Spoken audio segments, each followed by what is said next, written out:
It is possible to scale your private lending business using loan originators, but there are many right and wrong ways to do it. Believe me, we have tried them all. We're going to break it all down right now. Welcome to the Private Lenders Podcast with your host from Hard Money Bankers, Jason Balin and Chris Haddon. This podcast is sponsored by hardmoneymastermind.com.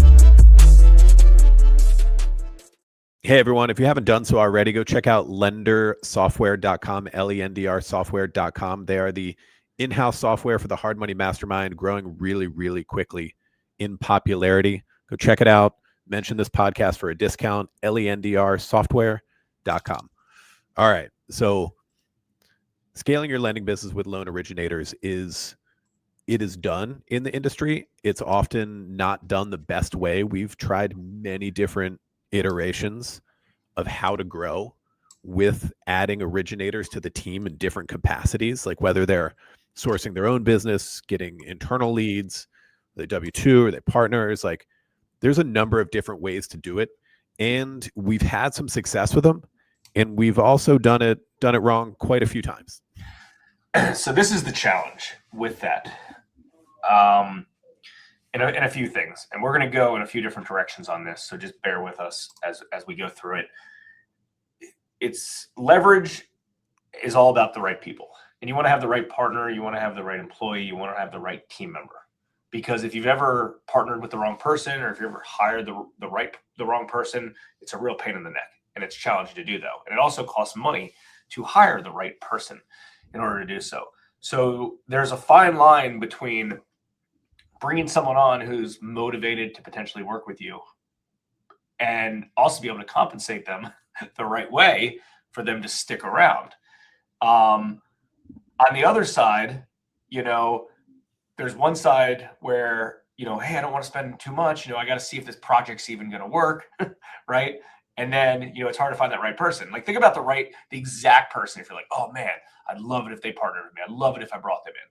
Like, what do you think that person's requirement of money, salary, or commissions would be? It would be very, very high, right? So you almost have to kind of go all in and just take the risk if you're going to go in that direction, and that's hard to do. So here's the other thing: this business doesn't scale and grow overnight, right? So it's one of those things that it takes time for that person to be able to make a substantial amount of money. You can't just poach or poach somebody who's got a high paying sales job and be like, hey, cool, I'll pay you, $150,000 salary immediately. Just come on board. And then next thing you know, like month one, no new deals, month two, no new deals type of thing. Like that's eating it up. So it takes time. Most of these originating positions are commission only, but that takes time because you got to build a book of business in order for that to happen. And one of the key questions and things to think about is, are they going to work internal leads? Or are they going to be self-sourcing their own leads? And, think about what makes the most sense in that case. Yeah. So you're right to start with that the right person that is really going to bring in business that benefits them and the company, like you're talking in the neighborhood of 6 figures a year, depending on your market. Could be a little under 100, could be a bit over, but kind of somewhere in that range. And hopefully they grow to do more than that, but it's challenging, right? And I think that a couple times we've attempted to do an outside only, sourcing their own leads, originator, commission based with nothing else going on.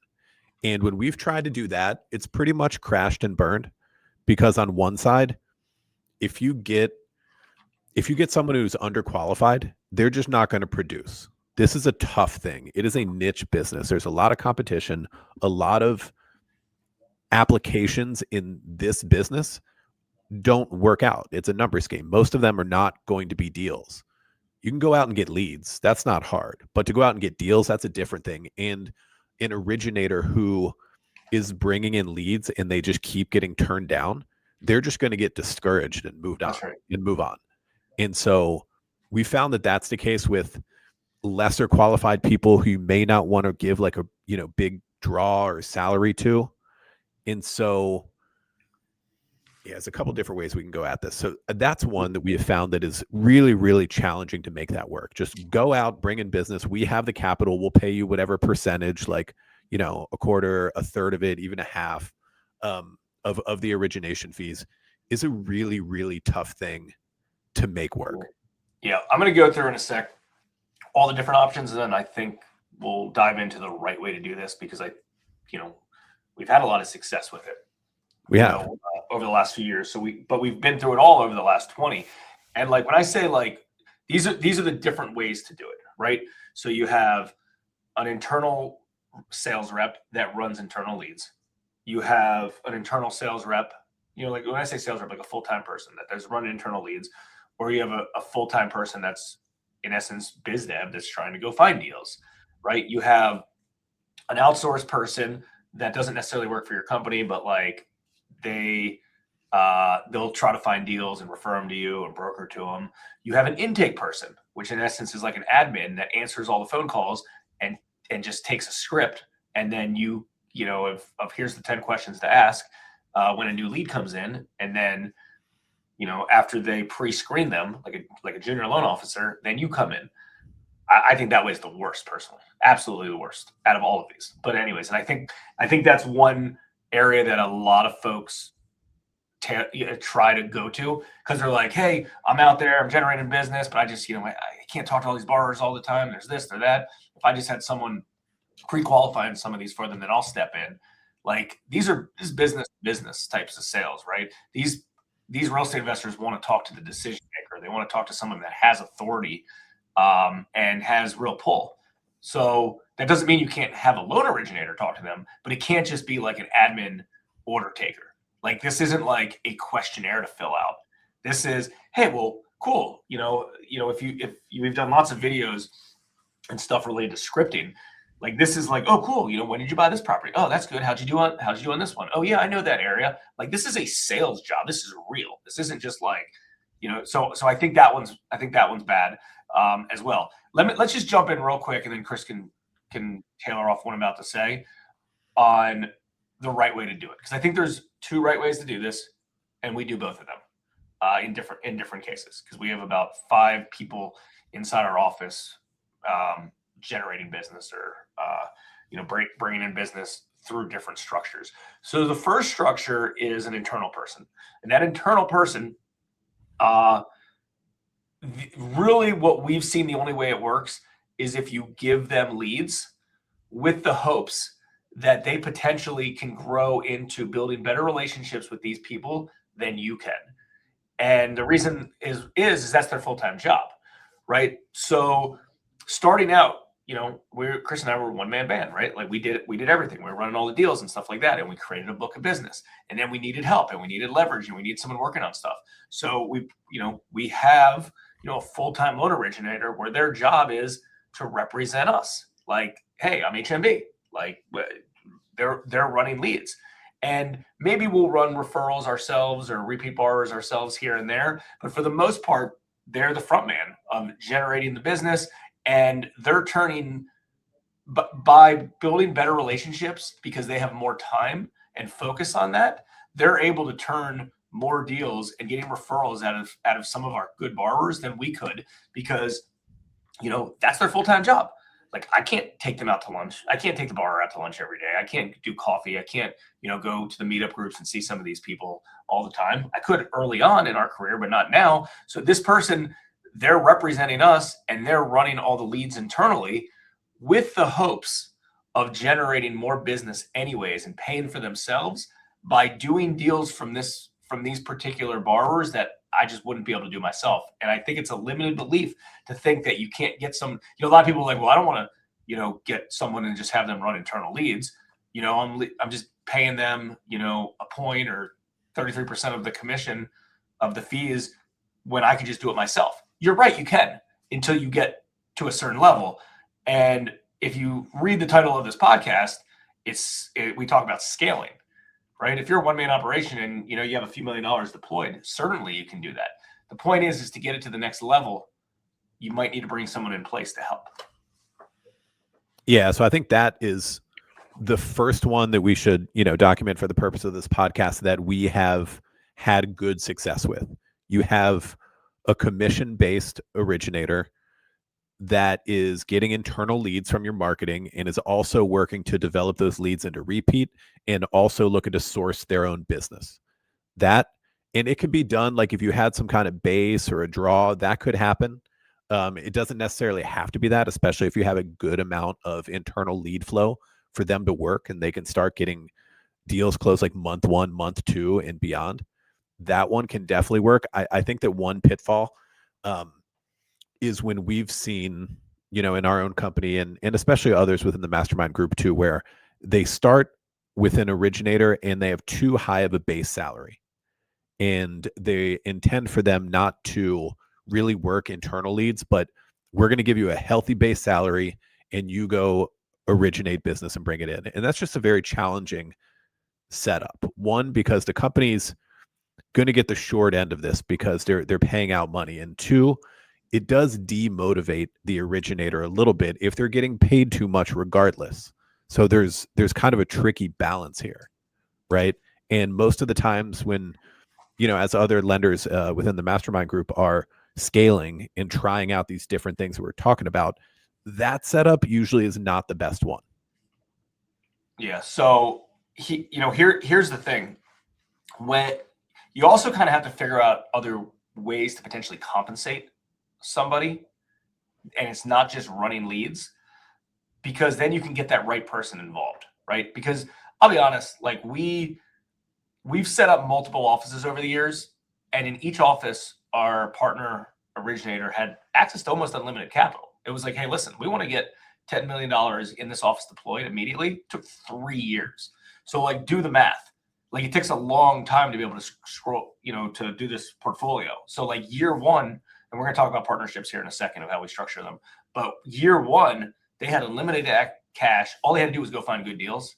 And they made decent money, but it wasn't nearly what it was until they scaled that business, until they were able to scale and do volume.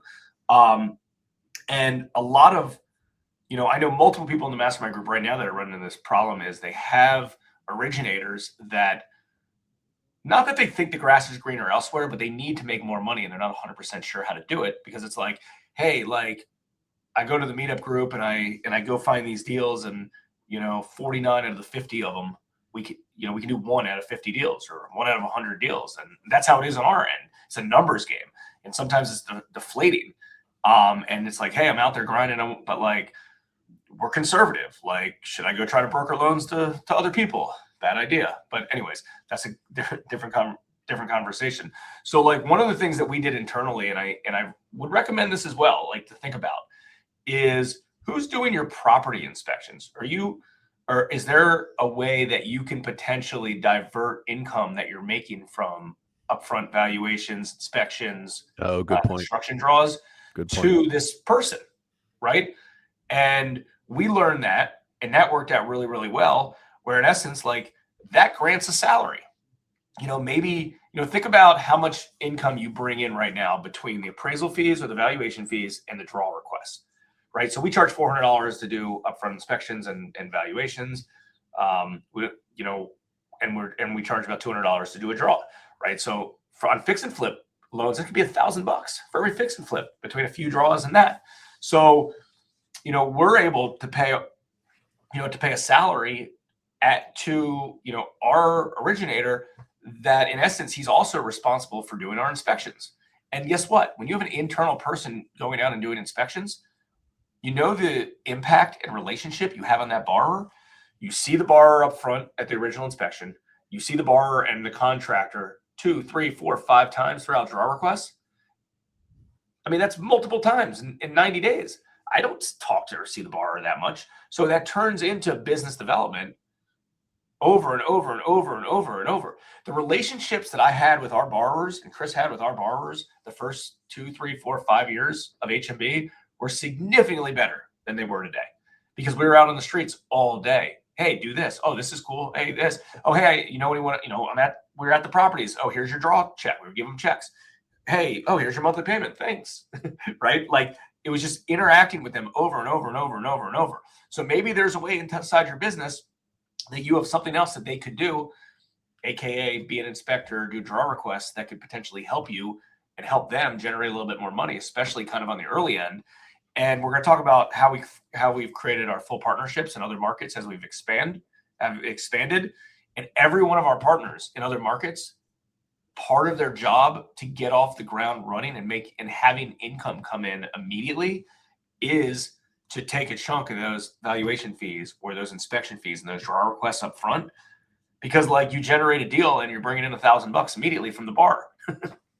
No, I'm glad you pointed that out, because that is a really good hack, and we've used it a number of times where, yeah, just like you were saying, like you use some of those fees coming in to compensate them, and they're able to do inspections and stuff like that, be on the street, learn the game, meet the people, and at the same time, it helps them develop business. It helps them be on the scene, develop borrower relationships, and that also just ties into doing the local real estate events and everything else, like being on the road, being around the people that we want to do business with. So that's I'm glad you pointed that out. And yeah, I'm going to dive into the partnership. We ready for that now? Okay. All right. So 3 times we have expanded geographically by taking on a partner that's going to get in the neighborhood of half of that operation. This is a new business entity, a new geographic area. We have all the capital they're going to need and the back office. We have all the people, the accountants, everything else, loan processor, portfolio manager, everything's in place for them to grow and expand. Their job is to market and originate and underwrite. Of course, with our help, we're going to, have ultimate say on the terms and the deals that get closed and everything else. But even with that arrangement, like we were saying before, like imagine you had $10 million at your disposal, and your job is to put it on the street into good deals. You don't have to worry about anything else. It sounds easy. It sounds like, sure, if I had all the money, like there's all kinds of deals I could do, right? It's not that easy. Nothing in business is, and this is just another example of that, where it does take 2 or 3 years and you hit like 7.5 or $10 million. And we've done it 3 different times in 3 different markets. And it's a good setup. Now, one super important caveat is that it is not easy to find this person.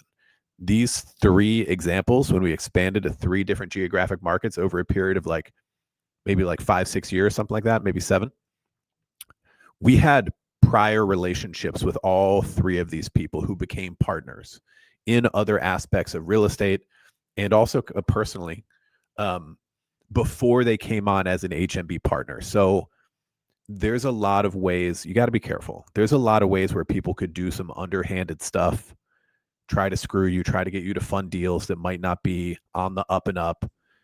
It's very, very important, incredibly crucial to partner with people that you truly trust, right? And in addition to that, they come in as a partner, like they're participating on the upside and the downside. Like we all have risk in these deals. Like if we take some kind of hit, we're going to have to fill the gap. Like if there's a capital investor involved, like we're going to be making them whole.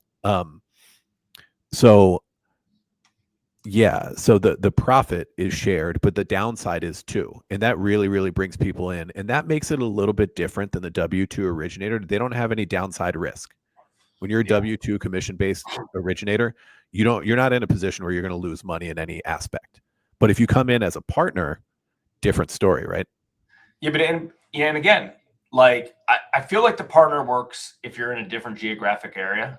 We never really tried it in the same area, but then there's no real overlap, and it's very clear of like, hey, I brought in all these deals, I did everything, but there's no internal leads. It's hey, let's create a game plan for us to take over the scene in this particular state or this particular city, and that's their job. Is like, hey, I'm grinding. This is my hard money lending company. This is my company, and I'm doing this. And I will tell you that the success we've had with that has been organic growth. It's been organic. It's organically happened with people outside the lending business that didn't know this business. We've actually had the most success for every employee and every partner hiring people that don't know lending at all, right? Like they don't have the bad habits that go around being a loan origination or a mortgage broker, right? If they understand basic real estate investing, that's very helpful. Like that's very helpful if they understand real estate investment, but they don't need to necessarily know, that much on the lending side. Because lending for private lending is way easier than bank lending and stuff. So it's all, but like you want them to have, the right personality type, and the right personality type for a regular salesperson might just be an I personality type. The right personality type for a business owner has more, right? They got some D, they got some I, they got some S, they got some C. They've got a lot of stuff because they got to think risk management, not just the good, but also the bad. And believe me, like if we take, a small hit on a deal and it comes out of one of our partners' pockets, like they learn real quick of like, hey, shoot, like I'm scarred. Like that was a bad opportunity. Things happen. The other thing is we also try to have them put in capital into some of the loans as well. I think that's a good way to do it, just so they do have a vested interest. True. It doesn't have to be a 100% aligned vested interest, but like, I don't know, maybe you can put up 10% into the deal or some deals. So I think that works as well. But I think those organic partners work with, I don't know, like we know people in the industry that, like with ours, our first one was like, a friend of a college buddy, right? That we became a relationship with. There's somebody in the Mastermind group who is in one state and his brother really wanted to get into this business. He was motivated. So he runs their office in another state. Like, that's great. Stuff like that. This isn't like, hey, let's put something on Indeed and like, try to hire for this job. If you're going to do the partnership thing, like it's a partner, you got to organically happen. I know another lender recently who thought they found the best person. And this is hard, man. These like we're like, this is a serious episode that we're talking about. Like, this is not easy. Like this takes time, like a lot of good, like Hermosi and a lot of big sales trainers will say, take a long time to hire and if you're going to fire someone, do it quickly type of thing. Like it takes a long time to build this out the right way and finding the right person, that you want to, partner with on some of this stuff. But, for us, this is the right way to scale. The good news is this just doesn't happen overnight. If you have like a sub $5 million portfolio currently, you're not really in a position yet to, maybe start thinking about this. But like if you're at 5 million, if you're at like 1 or 2, like there's still a lot to learn to be able to put some of this stuff in your place, because you can't support it either at a smaller portfolio. It just isn't going to work right there. You need to be able to have some run rate and cushion where, you can support paying somebody and also support the growth, right? If you start at like $2 million and you hire someone and they're expecting to be able to make a lot of money, you better be expected to be able to scale very, very, very quickly. And you might not be ready for that inside your business either. So you want to be at the right point in your business that you can even support having an originator in there and having all of these things in place. All right. So a couple other quick things I want to cover before we wrap here, but just to emphasize those, the two arrangements that we've seen work well repeatedly is one, the commission-based W-2 originator, as we described, hopefully working both internal and developing their own leads. Maybe you can get some more revenue their way by paying them to do the inspections, valuations, have that tie into their day-to-day origination activities. That's a good one. And then the other full-on partner arrangement that we just described there. Now, a couple other things I want to touch on because they come up all the time. One is, okay, your originator comes to you and says, hey, what if I could make some extra money by doing some of these deals that we don't do with our own money? That's not inside our lending box. This is not what we do lending wise. Like, should I broker out some DSCR loans? Should I broker out some ground up construction? Maybe anything that doesn't fit inside that company's actual lending box. We've never seen this work.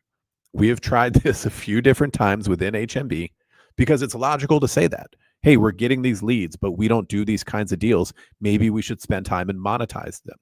But the problem is like a few things. Like one, the bang for the buck just isn't there. The amount of work that goes into brokering a loan, whatever kind of loan, to another company, and the commission you get for that, like a point usually, maybe 2, it just doesn't make sense. And every time, inevitably, it ends with, yeah, this is a waste of time. I know we get these leads, but I'm going to mess with them. That's one problem. Number 2 is that time spent is taking away from the core lending product. Whatever your box is, if you're spending time on brokering a DSCR loan, it's just taking time and effort away from that. So both inside HMB and with other lenders in the Mastermind group, honestly, we have never seen this work on any kind of long-term and like real scale. It's one thing I wanted to touch on. Another one is something to be aware of when it comes to larger companies, origination shops, is that some of them do, and I've talked to these people on the phone, like I've been, had conversations about this arrangement. Some larger companies, to grow from like mid-size to like bigger and bigger, they run a real sales floor. And this is up to you whether or not you ever want to be in a position where you run a company like this. But there are a lot in the hard money game, a lot of companies that are running commission only sales floors where they're doing heavy marketing, they're doing mail, they're doing outbound calls, they're doing PPC to bring in inbound leads, stuff like that. And their team of however many people it is, 10, 20, 50 originators are hustling the phones day in and day out, trying to get deals closed and trying to build a list of repeat borrowers. And for the most part, when you run a sales operation like this, you're looking at an 80-20 revolving door. 80% of the people who get put in that room bounce out. They end up, not making the cut. They're not closing deals, or they just freaking hate their job, whatever it may be. 20% tend to stay in. And honestly, there are some big successful companies who run their origination operation just like that. Whether that's not really what we're looking to do. We like to be more lean, profitable. We don't need to do $50 million a month.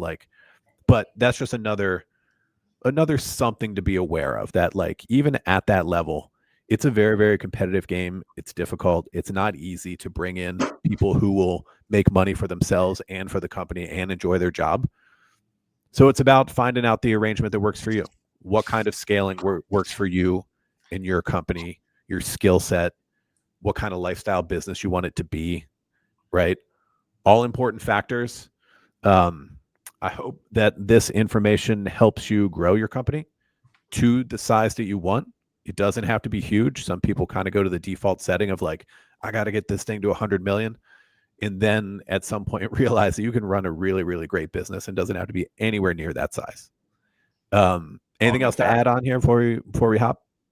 Nope. But I will say that when you're ready to scale, this is a very high leveraged activity to focus on in order to do so. It could be, I think we all take for granted that, I've lent $4 million in this city and I can't find any new deals. I just got to go find somebody, to expand into another area. Every one of our markets is significantly bigger than we all think. It just is. Kiavi's got 6% market share, and the next 5 lenders under them don't even have 6 combined. So all these institutions are 10% or whatever it is of the market share. There's plenty of opportunities and deals out there, but you gotta leverage ways to do so. You can leverage, your time, your money, or other employees to help you do so. And that's part of it. And this is a great way to lever into some other stuff, but you got to do it the right way. You can't half-ass it. You can't just throw $1,000 into a Google ad campaign and expect to do lots and lots of deals. You can't just throw $1,000 at some part-time loan originator and expect that you're going to get any success. All right, everyone, that is the pod for today. Until next time, we'll see everyone inside hardmoneymastermind.com. We hope you enjoyed this episode of the Private Lenders Podcast. Please note that the opinions stated by all the speakers on this show are only opinions and not intended for legal, financial, or accounting advice. Please make sure to always check with your own legal, accounting, and financial professionals. If you enjoyed this episode of the Private Lenders Podcast, we'd appreciate it if you would spread the word. Make sure to check out hardmoneymastermind.com, the #1 free community for new and experienced private and hard money lenders.